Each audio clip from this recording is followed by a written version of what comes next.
Okay. Are you ready? Let's do this. Give me a countdown. Okay. Dati da kita da, hey dati da kita da, hey dati da kita da. Ha ha ha. Kya kehne. Welcome to another episode of Absolute Focus. Today's episode is brought to you by Dr. Vishwanathan. He's one of our fake sponsors. So you know, like when you got these classical singers and like they've come for a concert, Yeah. and then they're like, you know, they're on tour. This is their job, and then they get on stage and they're like, "Hamara gala kharab hai." Your throat is bad. My throat is bad. I can't sing today. Please forgive me if my voice So is this a bit doctor, he came up with this lozenge specifically designed for Indian classical vocalists. cracky. Okay. It's all natural ingredients. Oh, Why yeah. don't you tell them what's in that? Shayat di makhi. Like shat, like honey. No, di makhi from Oh, a the makhi. whole, the bee. From, yeah. Oh, yeah. You need that for a classical vocalist. And then it has haldi in it, Haldi's key. of course. Haldi's key. And Turmeric. it has adrak. Ginger. And it has like... These are all good things for classical vocalists. ashwagandha. I don't know what that means. It sounds dirty. It had the word ganda in it. It's a bit ganda. And it has... what's that stuff your mum drinks? Tulsi. Tulsi. Yeah. No, that's not the one I'm thinking of. But yeah. And tulsi. So anyways, it's got all these like homeopathic They're- ingredients. And like, but the key is that Dr. Vishwanathan has to administer this lozenge to the vocalists themselves. And what he does is he places it underneath the tongue. Okay. And then he slaps them across the face and says, "Do your job. You're a vocalist. Stop complaining." Anyways, Dr. Vishwanathan, we're glad you're one of our fake sponsors. Thank you for our sponsor. All right, let's go around the room. We got Jackson, our sound engineer. Jackson! What's going on, Jackson? We have my lovely wife, Kamaljeet. Right, you got me, Jas, My lovely Jazz. and we have a really special guest today. He's a dear friend of ours. He drove all the way from Phoenix just for this. We stayed up all night We're with absolutely a jam knackered. session. We did Puriya Tanashri, we did Jinjoti, we did all kinds of tals, and my daughter requested an Indian classical version of Baby Shark. And I forgot we did that. Yeah, that was awesome. And our guest was happy to oblige. Along with, we also have Neelamji Dillon in the house. He's Dillon? hiding. Dillon. Dillon. But for my Pigment Challenge friends, it's Dylan. Okay. And he's in the house. I don't know what he's doing. He's walking around. But we're really glad to have our special guest here, ladies and gentlemen, Qais Essar. Welcome, Qais. Yay. Welcome, Clap for myself. welcome. Thank you. Thank you for having me. Yeah, man, it's great to see you. Like last night, recharged our Oh my our God. batteries. It's been a while. We haven't touched that instrument Like when you connect with other musicians and they ignite that spark again, it's the greatest feeling. I know, man. That's what it's about. We don't have any fun anymore. Yeah. It's cool. There's like this synergy when you're in a room of people where you can just be comfortable with and I play know. music with. Yeah. You don't feel bad if you fall flat on your face. Nope. You just Nope. get straight back up. No, it's the smile. best environment to grow and to, grow our abilities and stuff. Taking risks and learning from when we do fall on our Yeah. faces. And then there's something between the four of us that like we feel safe with each other. That like we're willing to take the risks, fall flat, and nobody's gonna laugh in your face. It's all good. Yeah. Yeah, it's awesome. So Qais, for those of you guys don't know, is a rabab player, and the rabab is it's a very ancient instrument. Maybe you can tell us a little bit about the rabab. All right. Well, I mean, in a nutshell, the rabab itself is dated back about 2,500 years, give or take, and it originates in Central Asia, present-day Afghanistan. This is Right. that version, the one that I learned. So, So when you see like a soro player or a sitar player, or like you guys are playing this modern nonsense, you got that feeling or no? well, I mean, that's like. I mean that would be like you like driving like a Ford Model T and then like seeing someone with like like a regular car and be like, oh man, that guy with his combustible engine carburetor, and etc. So everything I'm has just to have messing. like an origin, right? Yeah. And it's been cool that the Rabab has been able to maintain, its identity throughout all this time. And even though, some theories might hold that it evolved into another instrument, Right. this instrument itself has come a long way. So So it had modifications and it's yeah, and there's different rabab in different localities. So this is a right. Kabuli rabab from Kabul, from Afghanistan. But they're found in Persia, in Iran, and they're found in North India. They're found in other Central Asian countries like Uzbekistan. They have like a variation which is really weird, because they, instead of using the goat skin, which is kind of like norm for our instruments and Right. Indian classical instruments, they use fish skin. Oh wow. So it's really Huh. yeah, it's cool. Oh. And then there's so it's an instrument that's enjoyed by a lot, even though it may appear in different places as a little different, but it's all the rabab. Cool. And then so the Rabab, it has like ties to the Sikh faith. Like Bhai Mardana was Guru Nanak Dev Ji's companion and sort of like Lay me down a beat, man. What you saying? the founder of sort of Sikh Kirtan. So how does this Rabab differ from the Rabab of that era? Well, I mean, I've seen pictures of Bhai Mardana holding the rabab like this. Yeah. So that's interesting, just because I mean we don't play like that, but I also Do you seen, think like, he was playing like that, or that was Saini just like a rababs pose? are played like this as well. Oh, okay, so they are. So I mean, the rabab itself, just the playing style, has evolved, because as far as I understand it, this used to be once bowed, and that's why you have Oh. these C cutout holes, just like you would on like a violin, right? Yeah. And that's to allow for that bow Oh. to be able to play those strings. So this hook was functional. So it has all these like vestigial organs left over from different forms of itself. This used to hook over your shoulder when you used to like go into battle. Yeah. And so you would just hear like an army of dozens of rababs before like a battle, and they would just hook these over their shoulder. And and modifications, even more recently, from what I understand, it was Ustad Muhammad Umar Khan Sahib that raised this last string and made it like what we would call like a chikari string that you would find on like a sarod or a satar. So that was within the past 100 years. Oh wow. To take what is and was primarily a folk instrument and make it so that it can kind of like exist in the classical realm as well. And like give full justice to the rag that's being played. Yeah. Right. So that's kind of similar to Yeah, it like sounds the similar to modifications. the Yeah. Sanduri.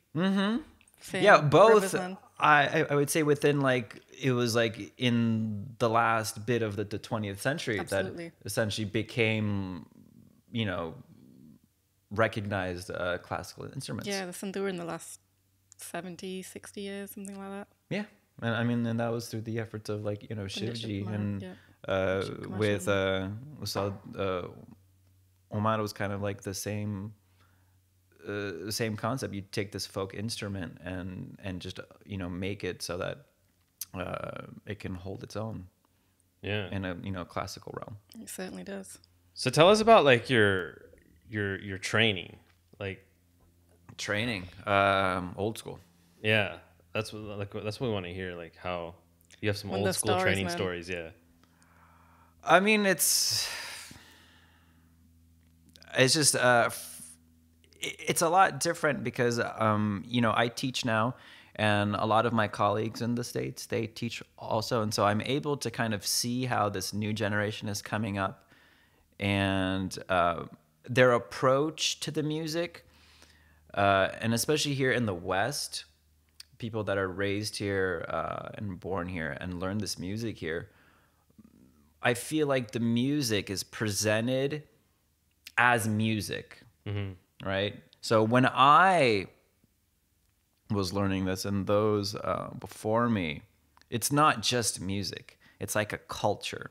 Yeah, I think we're in that culture as well. Like I Yeah. learned traditionally, like from Ustad Tariq Khan, like in the same Ustad Shagird relationship, and Yeah, it's lifelong. it's not like every Tuesday at 3 It's o'clock. not just like scales, and it's not just like, well, here's this bundish for this week, and here's Don Couple of 1, 2, thongs. 3, 4, stai antara. All right, next week, this week was Malcones. Next week we're doing, Joe cones, and so you have all these kids learning these things. But do you know what a cones ung is? right. Right? It's different because they are just learning the music. And I feel like that's a huge disservice because you don't really get to enjoy the beauty of the music within like the context that it was supposed to be presented. And that's, in this like, very cultural context where it's not just music, but it's like the way the music interacts with different things around you. And, yeah, I was. That's how I was taught, and I was taught to. It's just to kind of like hold the music in reverence. I think that's the one thing that I don't see with a lot of like the younger kids is that they don't have that association with it. Right. So for us, it's like a form of worship. Yeah, I mean, when- there's a deep love. Yeah. Like it's. I mean, the Urdu or Punjabi word is like ishq. Mm-hmm. You're You're, like, crazy in love. crazy in love with this music. Yeah, you're Majnun. And I don't remember when that switch happened. It's not there from day one. No, just definitely like not. in a relationship, but it happens and it's so strong. And Yeah, if I go a day without playing, I feel hollow inside. I feel guilty. yeah, Yeah. At some level. Yeah. I just Yeah. feel bad. And then Guilt is and then our totally different. relationship with our teachers is that of deep love as well. Again, it's reverence. Yeah. It's for us. It was almost like a form of worship because I remember one of like the earliest things that I was told was stories that in Kharabat, which is the like the arts district in Kabul, they used to perform ablutions as if they were gonna go do prayers when they sat with their tabla or with their rabab. So Right, it's, right. it's that kind of They would like bathe and- purification as if you were gonna enter like the mosque or mandir or temple or so it's that approach that I feel was instilled in me very young. Right. And so that made things like like practice and sursatna and all this stuff kind of like almost like spiritual endeavors. Right. So like if we were to translate like Riyaaz, like practice is only like one facet of Yeah. Riyaaz, right? Like Riyaaz is like it's prayer, it's like asking to connect to your instrument. It's You talking about practice? yeah, we talking about practice. Well, I mean, because I mean, it's because practice again is Yeah, something practice very is much so- more like you would just like repeat some exercises. Yeah. But that's not Riyaaz is what as classical musicians rigor. what we do and it's more like practice is part of it. You do need to do your exercises, but It's more like a meditation of it's the mind. meditation. Exactly. It's a like you have a picture of your guru or ustad in your mind. You're trying to like work out what they've given you and like what that's going to lead to. It's answering questions. It's this Riyaaz is a big word, Yeah. and sometimes it just gets translated to practice, and that's Practice. not exactly right. No. I mean, there's a fear component too when you're doing Riyaaz. Like you have this story, and maybe you can tell our listeners about the snake. Oh, that's right. I remember a story that This story like sticks with me, and I love it. it was one evening we were sitting with Ustad Ashishkhan Sahib and he was telling me that his grandfather had I'm gonna be closer. That's fine. told him to just sit and practice for X amount of hours, and that's all you really needed to hear. You know, you would just sit and practice. And Where is this? this, from what I remember, I think this was back in India in Manihar. Okay. And he said that at some point there was like a giant snake that was just like kind of like, you know, creeping up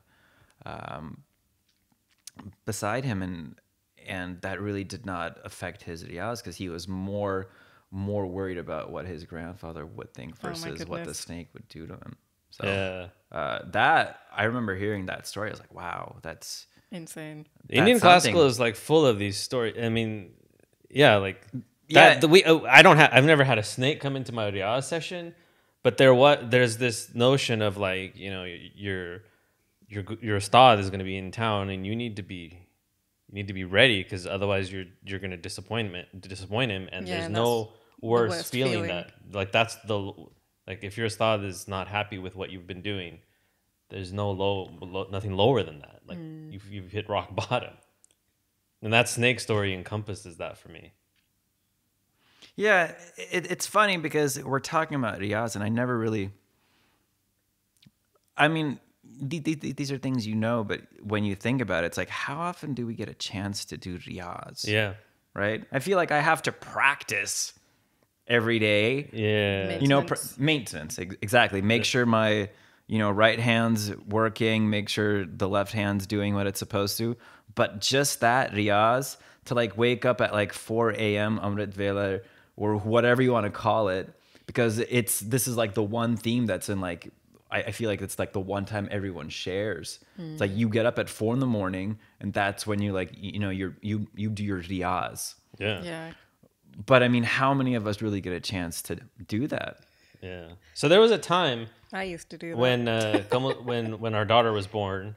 And she used to sleep Yeah, so yeah, on time. yeah, so she had sleeping at all odd times, and the only time that Kamaljeet had to do Riyaaz was at 4 a.m. So she would practice 4 till or do 7. Riyaaz from 4 to 7. And Good I think days, during man. that time Good you made some days. great strides, like I feel like because I did. think yeah, there's obviously the Sikhi context of like Amrit Vela, like there's the most something special spiritual about that time. time. It's a spiritual time. I remember whole that's world is quiet. yeah. When I was being taught at a very young age, that was one of the things. Like, this is the time of you know, in the time of the day where like the veil between worlds are the thinnest, and you have all kinds of things flying around in the air. And so to be able to then do this spiritual practice Riyaaz at that time, it's just, you know, magnifies everything so much more. So Absolutely. Yeah. again, Riyaaz, I feel like we all throw this word around like, oh man, no, I can't, you know, I got to do some Riyaaz, but it's really practice. What Yeah. most of Yeah. us, I feel like what most of us are like doing, because Riyaaz, again, just as, you know, the old ustads in Kabul used to like, you know, purify themselves, you purify your mind, the space around you, make sure you're ready for something like Yeah. that. But I mean, but that is like, yeah, I mean, we need to be better at that, right?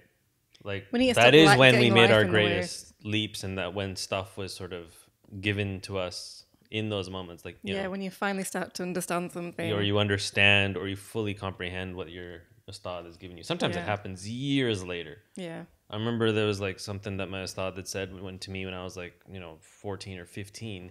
It didn't click until I was 27. And it was so, and these, but they're in you, and then like, you know, in one of those Riyaaz moments, like everything just, you know, A connects to B, which connects to C, and it all just works out. Works out, yeah. Yeah. Man, I need to do that again. Yeah, we all do. How's that gonna happen? But I mean, It was so beautiful that time. if you look at like what we were talking about earlier about teaching this music here and there, and then and now, there's also the question of like, does Riyaaz, that definition that we're talking about, does it fit in today's like, you know, life and lifestyle? if you want it to, it I does. think it can. I think, you know, with the right set of students. I mean, so we teach now on Friday nights, and there are definitely some students who are there because their parents want them to be in something. Because you know, like on Monday and Tuesday they're in Taekwondo, and Wednesday they're in piano, and then you know, football, Fridays, whatever, yeah, with us. karate. And you can tell that it's just some activity. They're like overloaded, and like they're not going to be able to give it full focus. But then there are a couple students that I just love it. you know, you could see that ishq is developing. Yeah. And that I think I don't know, like I was saying, I don't know when the moment happened when I developed that ishq. Like my father used to take me to Indian classical programs starting at the age of 5.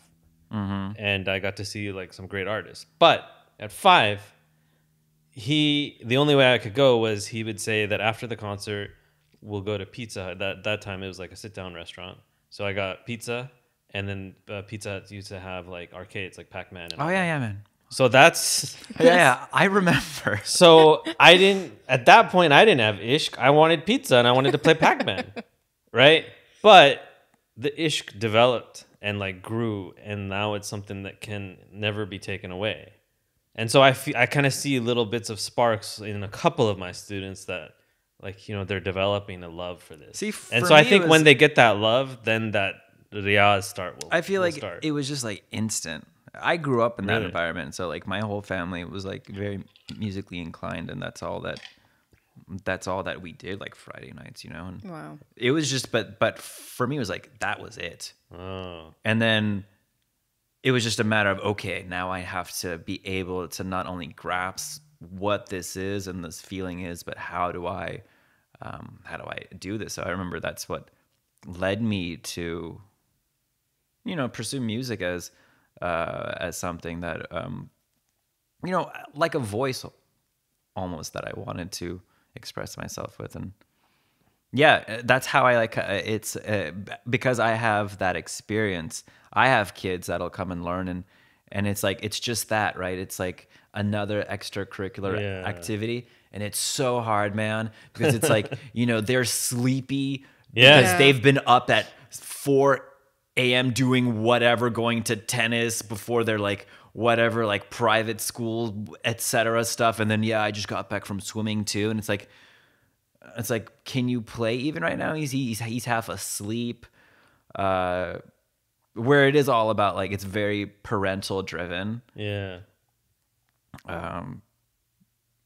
But yeah, I mean, I'm not sure if at some point, you know, that spark is just going to be like, okay, well, this is really great. But yeah, for me, it was almost like it was just almost like you like breathing at some point, you know, because it's just like you know, like a sustaining life force. Yeah. So your parents That's like amazing. were so they were always like with you sort of in this music journey. Yeah. So do they play? Or do they just Yeah. talk? I think the very first person I started learning from was my dad. Okay. In a variety of different like instruments, and yeah, there's never been. Whereas a lot of people from like where we're from, parents might have like a little opposition or, you know, feel apprehensive, like, okay, go be a musician. And then get a Just real because job. of that, like, you know, being a musician almost has like a negative Yeah, it's like a connotation, Right, yeah, a word lot in of people some- think that, yeah. right? Yeah. So when we got married, I mean, we talked about this on the first episode, but when we got married, her first line to me, because I used to get a lot of rich there, like arrangements. her first line to me as a defense shield, because she didn't want to get married, as a defense shield was like, I'm a musician. and an artist. And she was like, 99% of the time, that would be like, everybody would just be like, okay, Leave we're me. out. The Yeah. filter. Yeah. Yeah, you just put that up and they're like, oh, Yeah. okay. So whereas I was wait, like, oh, this sweet. is a hobby, right? Yeah. No. And they're like, we're not going anywhere near you. So I'm like, bye-bye. Yeah, But so with we this one, I totally was like- understand, like, yeah, that a lot of people view musician as like, but what's your real job? Yeah. Right. It's like a So I dirty mean, word. I come from a bit of a conflict there, that my dad is a music connoisseur. Like everybody who's everybody, like he would meet them, he would have dinner with them, they would come to our house, they'd stay at our houses for like weeks at a time. He had this deep love of music, and he had this desire that he wants his son to like pursue music at the highest level. But he's like, you need to have a job. So I it's think like I there's a got some of conflict. that. Yeah. Too, because my dad and all of his like brothers and stuff, and that whole family just, I just feel like they just wanted to do this, and probably would have ended up doing it at some extent had there not been war, Right. and exile, right? So I feel like that's what made them support me even more. It's like we didn't have the chance to Wow. do this. And so they made sure that I did. Yeah, and my father has a similar story like that. He wasn't really allowed to pursue music Because your granddad was. because he my grand yeah, Same with my dad. and so his thing was I didn't get to do it, so I'll have my children do it. I'll do it through them. I'll do it through them. And so he has. I mean, what does your dad think you're playing? I mean, I've never got like I don't get shabashes from anybody just because that's like I guess how they are. But Yeah, so you can tell when like if there's anyone over and I'm over, it's like, hey, why don't you go get your Rabab and show them something? Yeah. It's like and that's like it's like an okay, indirect, an indirect. Yeah. So Yeah. I've never gotten a compliment from my father. Like I don't think ever. Yeah, man. I don't think I have either. Like it's a lot of insults. I mean, like a lot. Yeah, I've been married to you for a while and you've never got a compliment. Yeah. It's, In fact, I'll I walk don't get off any stage compliments and he'll anyway just like either. destroy me. Like sometimes I'll be on Facebook and like there are these like child prodigy like tabla players or instrumentalists or vocalists or whatever, and I'll see their parents like posting like Their parents are all happy we're and like, blessed, yay, and look there's at like my smiley son. faces and exclamation marks and like Now, see, that's my I was mom. like, I don't. What is that?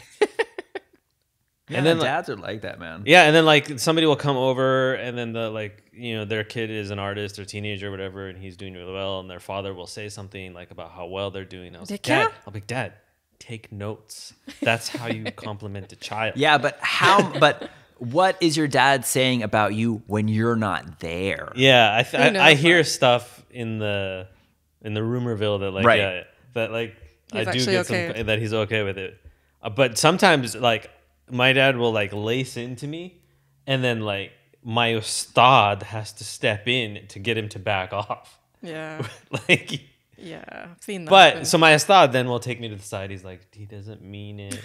Oh, he's so cute. He just like he said, my father didn't give me compliments because as soon as they start doing that, they think you'll stop progressing. So they don't want you to stop progressing. And get a big head. Yeah.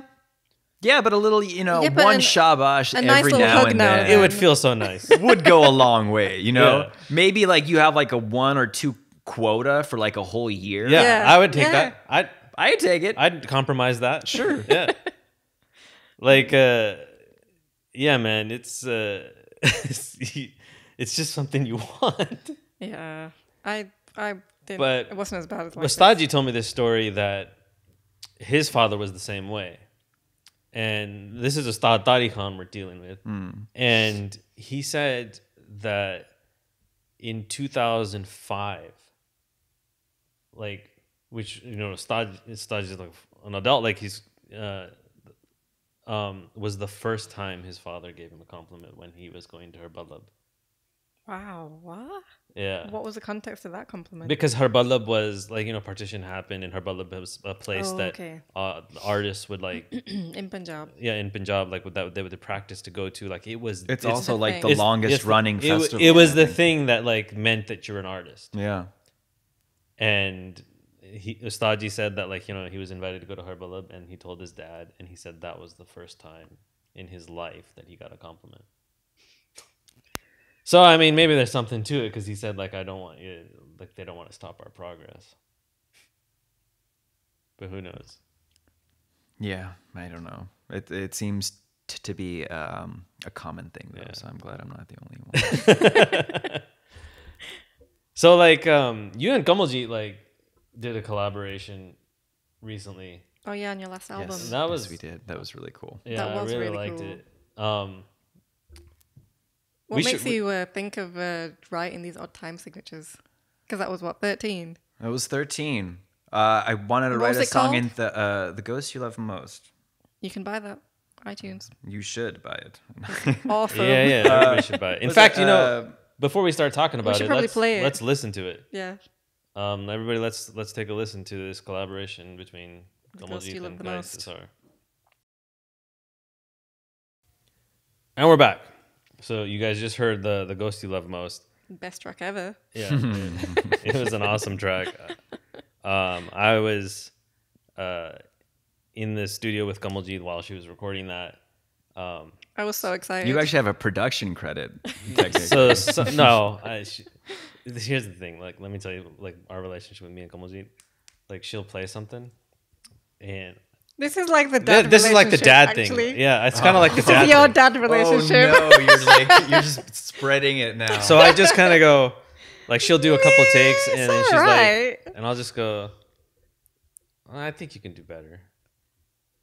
But here's the thing. Stop to her. But here's the thing. Like, then she'll get all pissed off at me. Oh my but God, here's the every thing, time. right? Like, she'll get all angry and like get all flustered and everything. God, I need you And to she's like, finish what? this. She's like, what's This man's wrong with it, right? This man's gonna wake up. I haven't got time for this. And then so I'll be like, I'll just give it another take, right?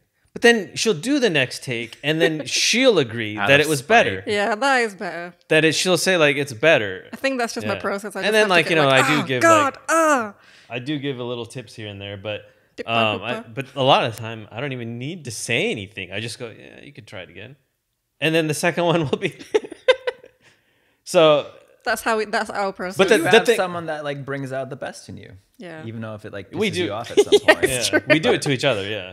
Yeah. We I don't know how much I bring out in him, but you know. No, you do. Of course you do. But the here's what I love about this track is that it's in 13, which is a very difficult time signature. Yeah. But It does not feel like it at doesn't all. feel like it. If you're like, I've played this track to musicians, And they're like, oh, that's and nice. then they're like, oh, this is beautiful. This is a great scale. Oh yeah, wow, the Rabab did this and the Santur did that, and like it's beautiful. And I'll just be like, but did you count the tal? They're like, They never do. and they It's- don't Jet because tal. It's it just breezy. feels natural to them. It just feels It's- like it's flowing. So how did I That mean? was really hard to do. How do you do was that? that something that you wanted to like do on purpose? That it Yeah. was Yeah. you wanted to hide it, right? Like you didn't want to sort of show that. I mean, this last record was to really challenge myself as far as like, you know, what I'm writing. And so, you know, taking something like, you know, Jetal, you know, this 13 beat, you know, cycle, but presenting it in a way where I can, you know, make like a really cool breezy pop song type of thing. And so, yeah, how do you make it? How do you groove in 13 for people that aren't really necessarily familiar with 13? Right. And I think it's something that us Indian classical musicians do a lot is we talk about how difficult things are, how complex things are. And it's like sometimes I could sort of see where like, dude, if it's so hard, like just take it easy, man. Yeah, Just why'd relax. you do it? Just calm down. Yeah. I mean, you'll see like Ustads up on stage, yeah, but I'm This mushkil is hai. so hard. Right? What I'm And about to then show you is I can so sort of totally hard. see like an audience member going, well, don't do it. Just take it easy, man. We're all just chilling here. Right? But you did do something very difficult. And made it But- so easy. Like I said, people like qualified musicians didn't even bother counting because they just assumed it had like a 1, 2, 3, 1, 2, 3. Like they just assumed it had that, you know, 3-beat swing. That swing, yeah. And then, you know, as soon as you sent your sessions over to her, like, you know, we immediately caught on that this is what you're trying to do, and she Yeah, I tried to cover it as well, yeah. Yeah, Yeah, I was like, that's a it was genius great. idea. Yeah, it's it great. was- Yeah, I thought, making like, you know, progressive music or whatever you want to call it, you know, and using all these odd time signatures. I feel like if it sounds super heady and like intellectual and stuff, it's not gonna vibe with Yeah. people, right? And Yeah. so Then if it's you- not music, though, is it? it's not. No, just it's like maths. yeah, it's math. Yeah. Which is cool and impressive, but that's like for a very small niche. Yeah. And in the end, I mean, you need to make the math sound Simple and musical and beautiful. Like, Yeah, there's no the point. math is for me, Yeah. right? And then like, you know, but presenting it in a way that doesn't necessarily sound like that, that's for like the more general audience. So that for the person that does appreciate like, you know, the math and like, you know, the heady stuff, it's there.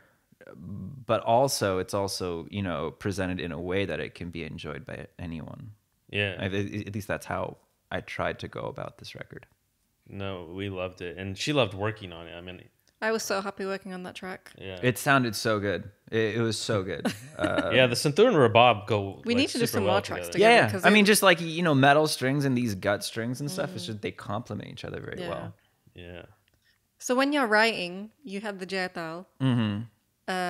Did you do the bass lines first? Did you do the melody first? Or What's your process? I mean, using that track as an example. Yeah. This We just track, heard it was the melody at first. So Jatal came second. No. Jetal came first. Okay. And then that, like, you know, what like we would refer to as like a gut, Yeah. or like a composition. And you thought of a rag before the melody, or just This oh, was these nice, this was these this notes are was nice. this was I just so happened to be practicing in, I think it was Shahana. We were playing Shahana last night, or a little bit, and so it was already, you know, tuned to and by tune, like all the sympathetic strings to coffee talk, so like a Dorian. This last album, I specifically tried to kind of move away from like the very rag derivative style of writing, and I mean, most of it came out of chord progressions first, with the exception of this one, which was inspired by Jetal, just the subdivision 1 2 3 4 1 2 3 1 2 3 1 2 3. So yeah, I mean, it starts with an idea, and then you build the idea. And for me, I like to always work with collaborators, because they can bring something that you necessarily hadn't thought of or wouldn't think of, or add like a very just really nice touch. This track specifically, I felt like what Kamaljeet brought to it would have been something that I could have had, and just really just rounded the whole thing out so nice. And there's such like a, it's so great, because there's parts, I mean, the dynamics you're playing with, it's some stuff, so I'm very like, there's aggressive parts, and then there's just very soft, like almost like feminine parts, and so start with an idea and develop the idea, and when you can and want, work with others to further develop the idea. That's really cool. So there's another track that we love of yours. Obsessed. Yeah. Oh, And it's called The Thaw. yeah, all cool. This one, and it's funny because Neelamjeet's here. Yeah. I remember, and again, it starts with like an idea, and so I had an idea, and I always want to present something in a different way, right? Even if it's teen thaw, which is like bread and butter. Right. So I had an idea of subdividing 16, 7, 7, and then 2.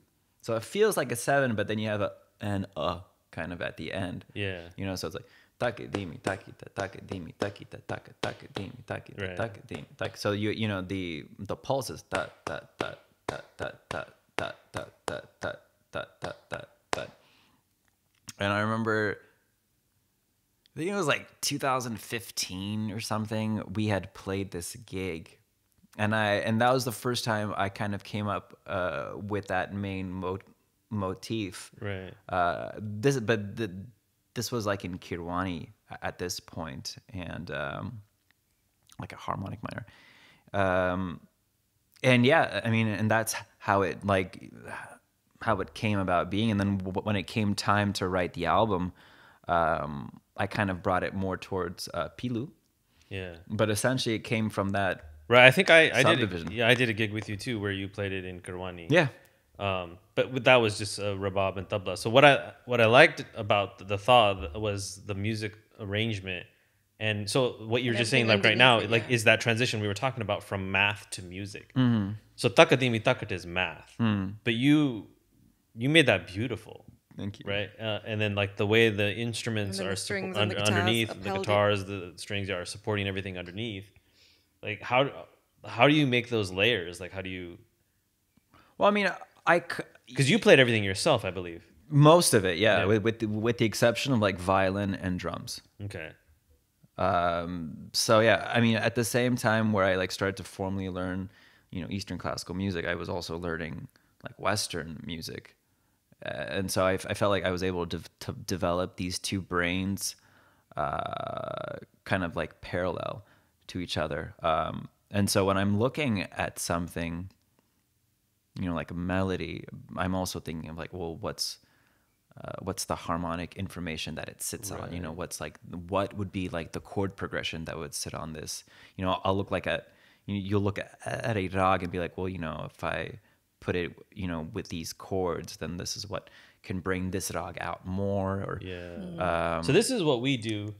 We have this same process, but we don't know the Western terminology. Yeah, So like, it's kind of a joke that like when Indians talk about like Western music, their only way of describing it is ye chord system hai.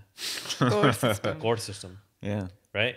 And so 1, 2, 3. that's chord. basically it. and so anytime like she's playing, whether she's playing a lop or we're composing something for like session work or we're composing our own work, and we do the exact same process. Is like what's the in quotes chord system of this rag, and then we identify that and like try to build on those layers. Because like I have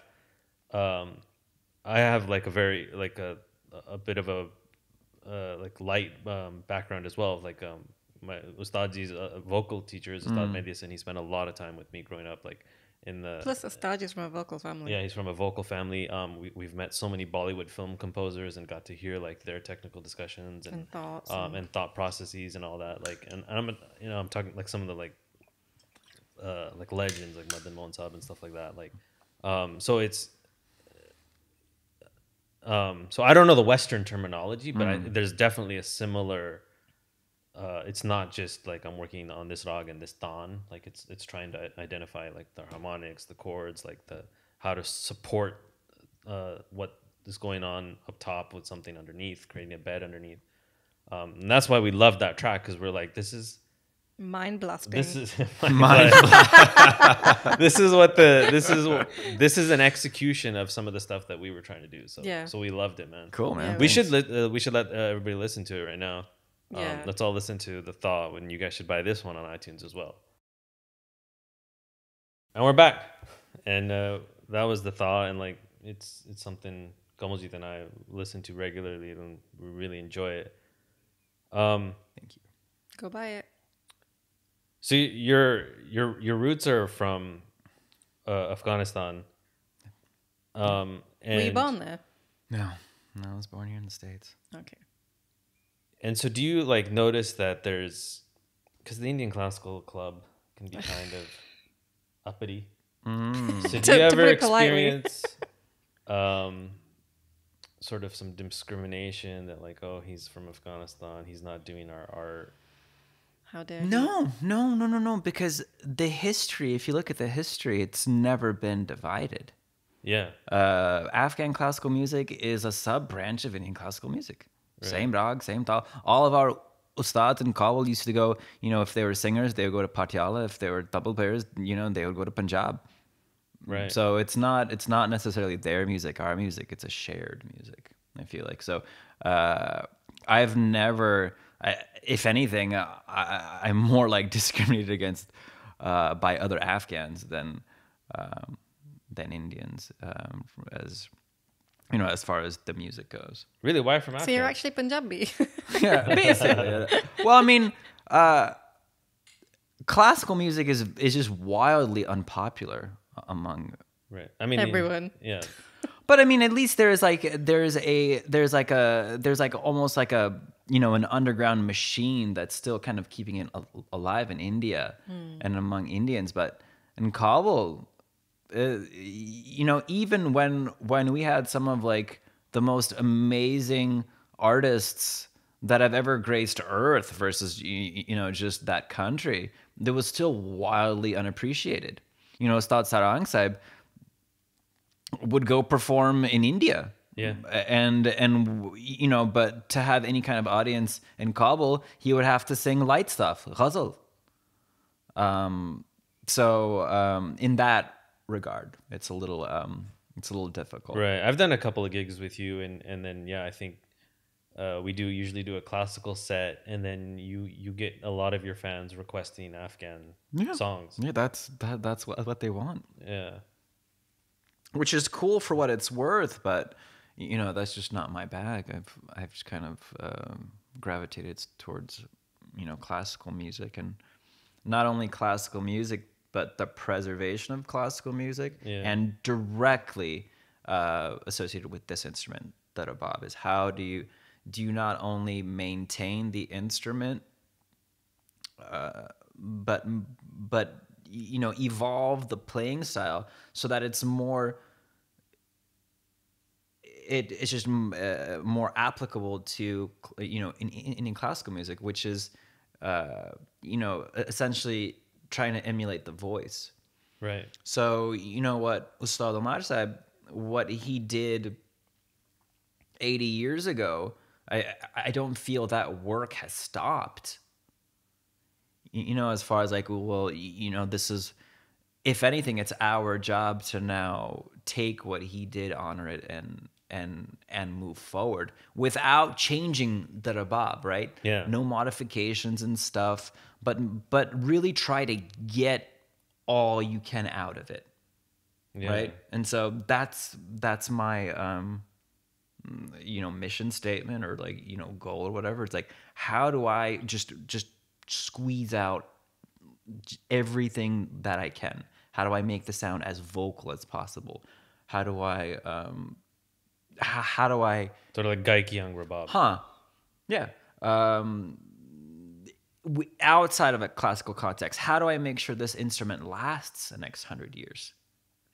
Because there's so many instruments that have just kind of fallen out of Fizzled. fashion and have Yeah. disappeared. And it's very possible with the rabab, given the fact that modernity, the concept of if it's in America, it's better. So we don't need these things. Most kids want to play guitars now. Yeah, the class that the school that we teach out on Friday nights, there's the guitar class. I think I think is it's more really, popular. really full. It's more popular than our two classes. Yeah. And so if this music is not popular to begin with within just like the community, and if no one's playing it, and if there's no real reason for anyone to want to play it, right? It's not popular. If people do want it, they're just going to sample it and put it in their Casio keyboard. So you're not really needed, right? So what's going to make you want to play the instrument? What's going to keep the instrument alive? And that's part of the work, is by the contemporary compositions or the classical stuff. It's, how do you keep this instrument alive for like another 2,000 years? So that's some primary like motivation for like the contemporary work you do is that? Yeah, I'd say that, because it's a beautiful instrument, and you only get to really ever hear it in like one specific setting, and Yeah. why Yeah. limit it Yeah. to that, Same and with why Santu limit the too. audience? Yeah, exactly. Yeah. Just on the track that we worked on, so many people were introduced to the santur Yeah. that they may not have ever had been. Yep. And that's same goes for the rabab. Yeah. Absolutely. That yeah. I don't know if we can, so like when we do sort of contemporary projects, I think this is an underlying goal for like everybody, but I don't think we sort of say like that this is classical, this is contemporary, this is this, and this is that. It's We just kinda all everything that we we like. just kind of just like, we want to make music that we like. Yeah. And what we that's- like is a huge spectrum, right? And it all comes from, it all emanates from the classical side of us, but Yeah. but in the end, like I think like good music is good music and bad music is bad music, and we just try to make the ones that we think are good. But I mean, to have like that you're trying to keep your instrument live, like that's like some Quite a mission motivation. statement, yeah, man. I mean, it's How many rabab players in America? at this level, as far Yeah, as like a professional perform- level, yeah, performing Two? professional. 2. Yeah, I only know of two. I'm one of them's here in this couch. You must have tons of work then. No. I mean, the point is to get the instrument to a level of like, I mean, popularity, for lack of a better term, to where then there would be work. Not for me. I'm gonna die poor. I'm talking about for the next generation. Is that we're doing the work. We are paving the road.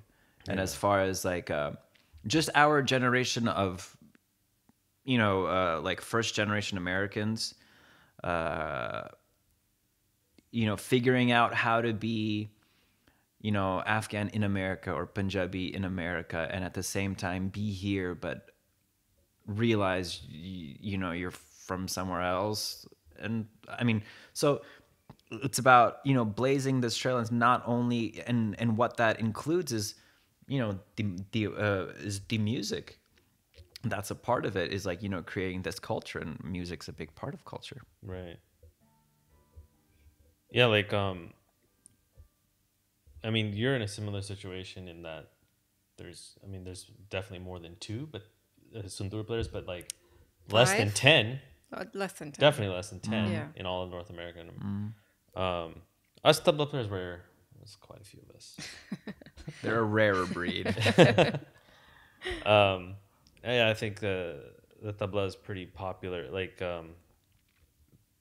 but yeah, like there's so many textures, and like what you guys can do musically, like with these instruments that are rare. Like, We need to join forces, man. yeah. Yeah, Next album, me and you. let's do it. Let's do it. It'll give us something to practice for. Yeah, I mean we were like blessed enough to perform at the LA Upper College of Music together. Yeah, that was such an awesome Yeah, gig. super fun. Thank you, Qais and- Alam and Mary. That was awesome. Yeah, Qais and Neelamjeet did one half, and we did another half, and then at the end we all got together, and That was just super the cool. response was great, and it was a huge honor for us. Like that's, like I said, there's a couple of gigs that are like that stand out, like that I've that these are big to me, and that was definitely one of them. Yeah, and I think I remember saying that, like, going into it, it's like I may have played, like, etc. festivals and done this and this and this, but for me personally, this is to be invited to play in the house of Ali Ali Akbar Khan. Khan, yeah. It's like I still see, like, I'll see the pictures from that night, and I remember what Alam had said about, like, his foot being in a specific place, so that if like something happens, he can just like kind of kick you. The photograph at the back. Yeah. Terrifying, and at the same time a lot of fun. Yeah. I think Same. that was the I would- like feeling. yeah. I was like, It was terrifying and fun. terrifying and Yep. fun. Same here. And I think the audience was very receptive, and we got a lot of love that night. Yeah. That felt good. Yeah, and then you guys, I think it must have been the first time on an Indian classical stage that people played rock paper scissors. It was the best. I mean, gig I of don't the know night. how like all like Shivji and Hariji or like Ravi Shankar and Ali Akbar Even Khan have picked how decided these who went go first, first. but it seems to make sense that rock paper scissors. But is see, only way to the go. one thing that no one else realized except for us is that, like, kind of whatever, like, back and forth where we kept on, like, landing. Yeah, It you was the landed on the same- same. Happened like the week Yeah. before or Yeah. something, which is That was pretty awesome. and weird. Maybe we should do it Yeah. again. I mean, we were saying this yesterday. Like sometimes there are musicians that you connect with on a level that you're not even aware of. And like I think that like the four of us like are on that level, like that there's something about us that brings us together. Yeah. Like for example, like that's one example of the rock paper scissors thing, is that when you guys play rock paper scissors, you guys keep landing on the same stuff for like We ever. did. What was it? 5 or Like something? 5 or 6 It was times. same. the last Like time. another example was like yesterday I'm driving, and then we had sort of been decided that we're going to do this Riyaaz session after the kids go to bed. And I'm driving, and I was like, dude, we should do something that is new to us, that isn't something that's in our bag of Hand, tricks, yeah. right? And I was like, like Shitty Dog, like we have an understanding of it, but it hasn't been performed on stage. All played, and yeah. or played. And I was like, it'd be cool if like Kamaljeet and Qais did something in Shitty Dog. But then you know what, like Buria Danashri like has the same notes and same, like how are they going to keep the two separate? We walk into the house, and like Qais is practicing Buria Danashri. And it's just like little things like that, like that like there's some sort of connection. Yeah, wow. Yeah, when you put all of that together, it's a very strong case. The universe is speaking. Yeah. But yeah, we had a great time last night. It was a lot of fun. Yeah, and then like we said, taking those risks and stuff. That's how we grow. Yeah, you don't feel like comfortable in front of all musicians because I don't know. Everyone just tries to take you down. I'm better than you because Yeah, there's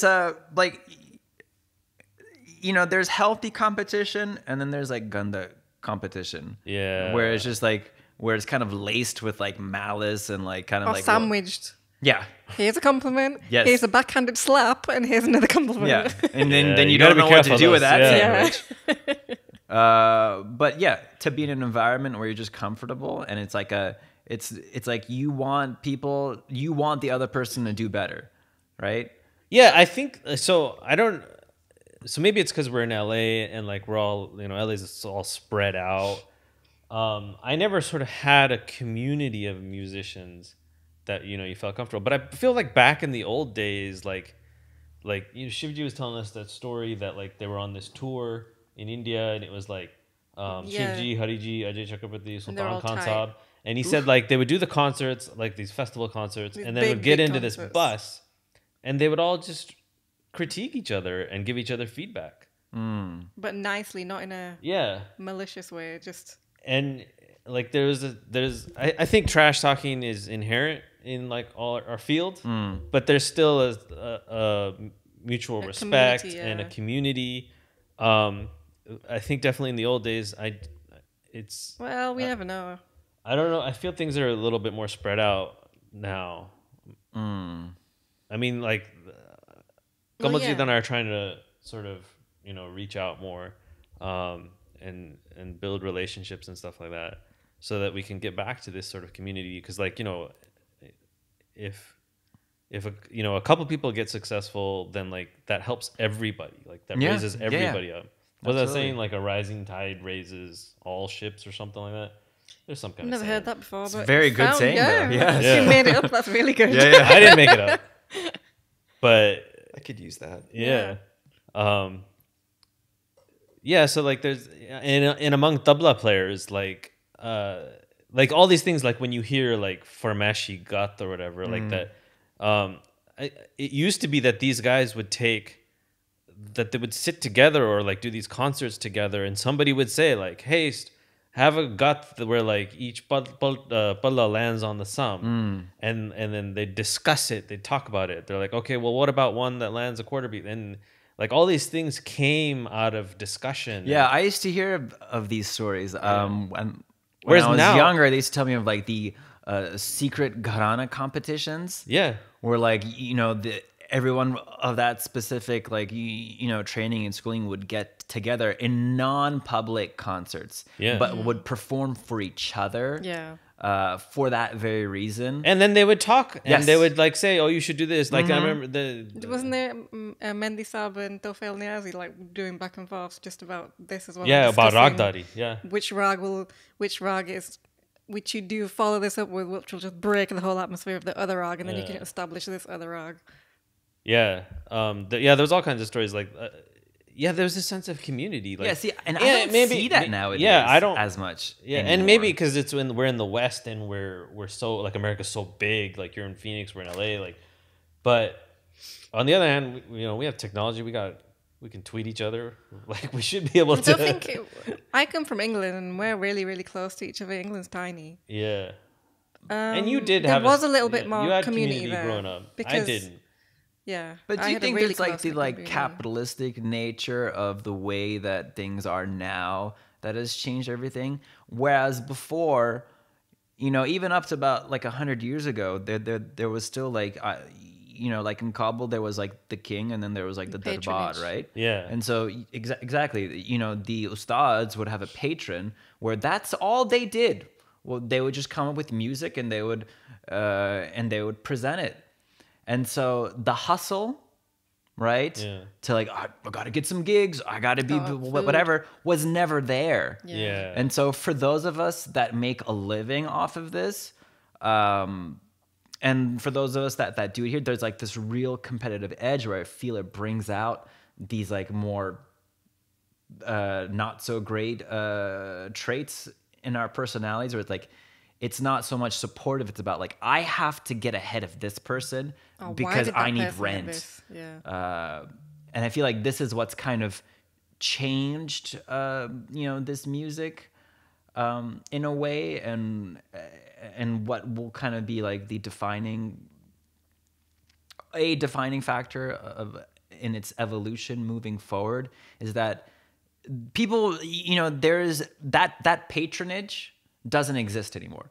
No one's I mean, you can get like a 6-month grant from like the government of Canada to like go learn Chennai for like 6 months. But Canada, it's not a situation where it's like that's all you do, and you don't have to worry about anything else. Yeah. You have somewhere to live. You have a patron that that's where you get whatever you need to make to live, food and et cetera, et cetera.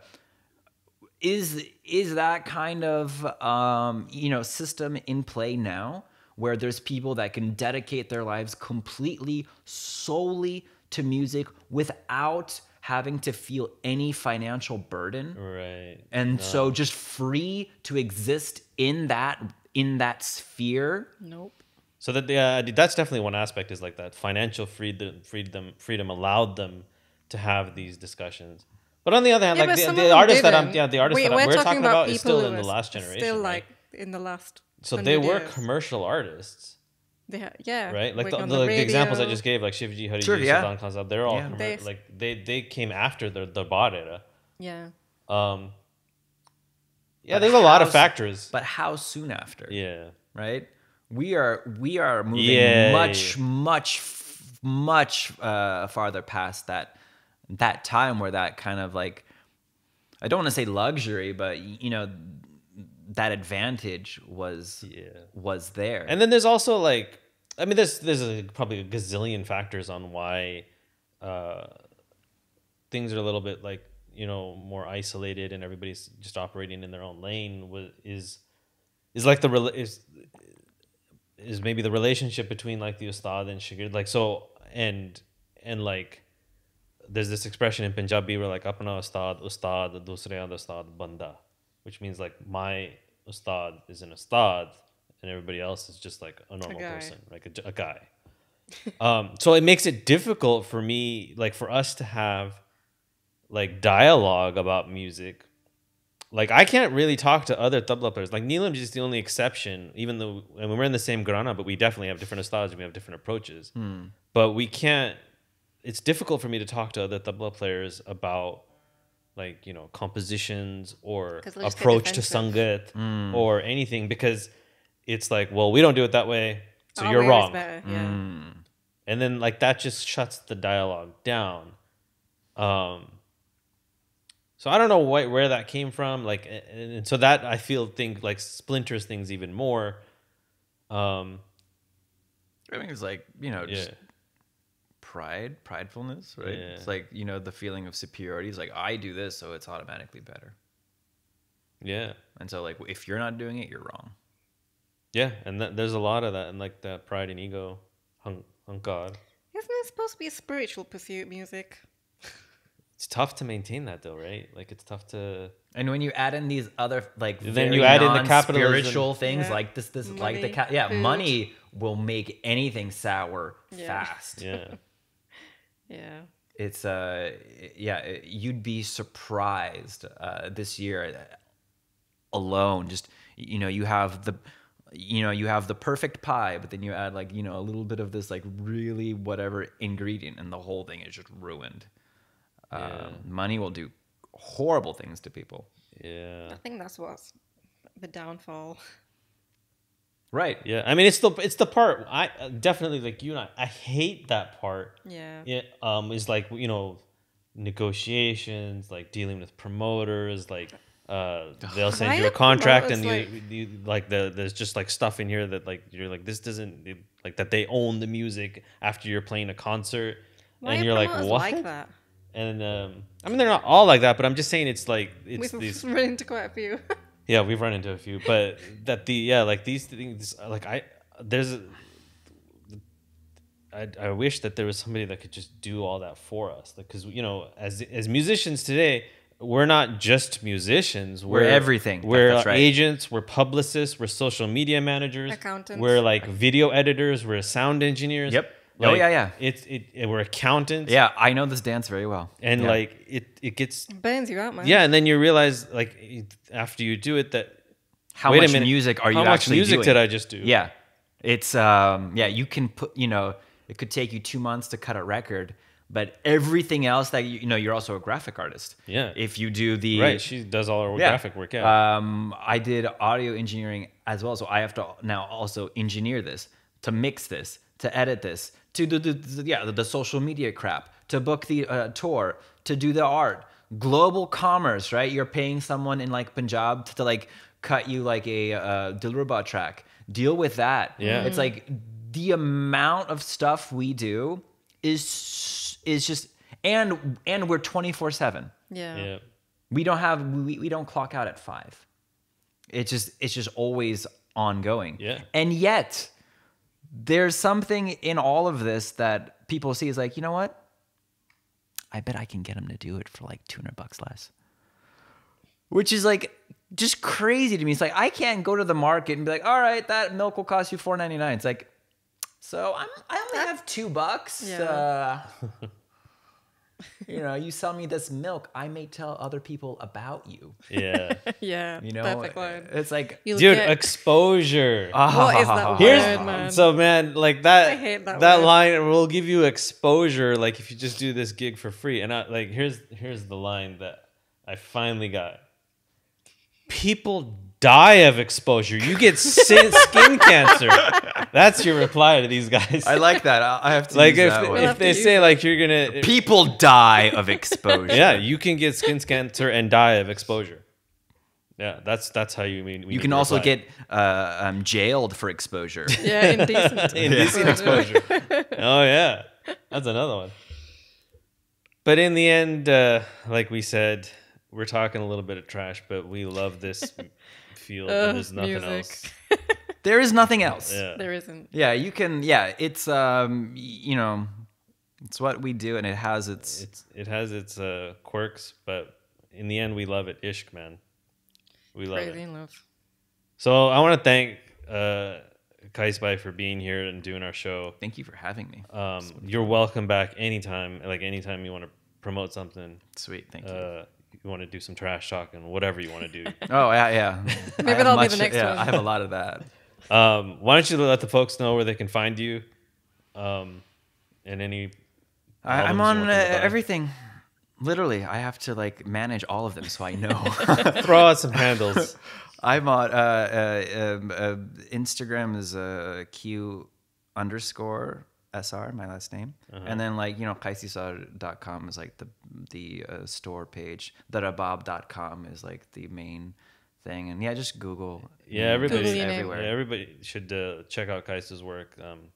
He's doing amazing stuff, like his contemporary work, his classical work. It's all great.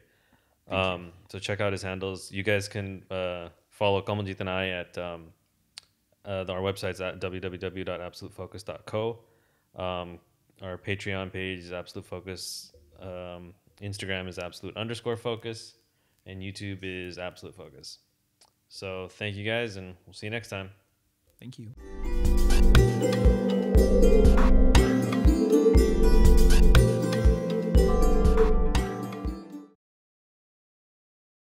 Thank you so much for watching.